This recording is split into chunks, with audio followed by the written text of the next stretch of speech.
Welcome to Out and About with Dr. McGrew, Episode 4, which is actually Part 3 in our series on vision and driving standards. We've already talked about the vision standard of 20/40, which is required for driving in all 50 states. And we've also talked about the peripheral vision standard, how you have to have intact side vision to keep a driver's license. But what we're going to talk about today is how some people with really poor vision, even as bad as 2200, can have a driver's license.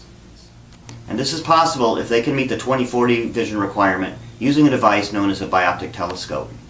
Bioptic drivers are required to sit for a special driving exam with the DMV, and they need to be recertified every year.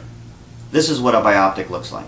You can see here that it looks like a conventional pair of glasses, but attached to the top is a telescope.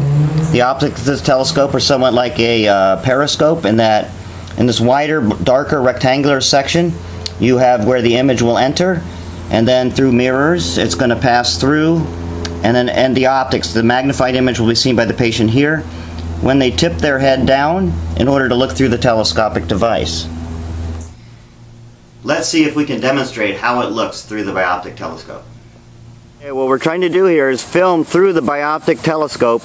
If you see down in the lower left-hand corner that there's a stop sign inside a circle, that actually is me filming through the bioptic 5x lens, telescopic lens.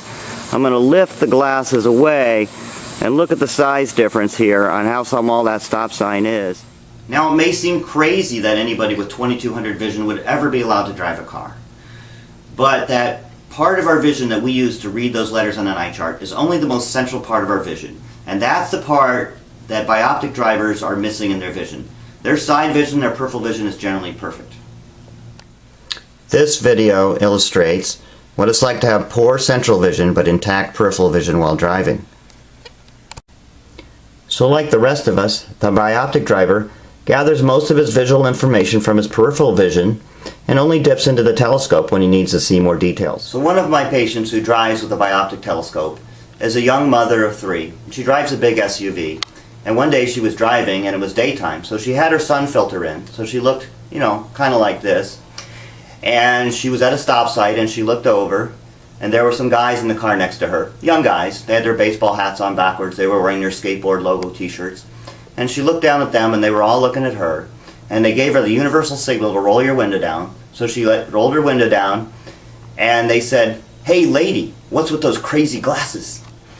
And she said, "Well, actually, I'm with the narcotics division of the sheriff's department, and if I look through the scanner, I can detect 17 different illegal substances at a distance of up to 50 feet. What do you think?" And with that, they rolled the window back up, and as soon as the light turned green, they sped off.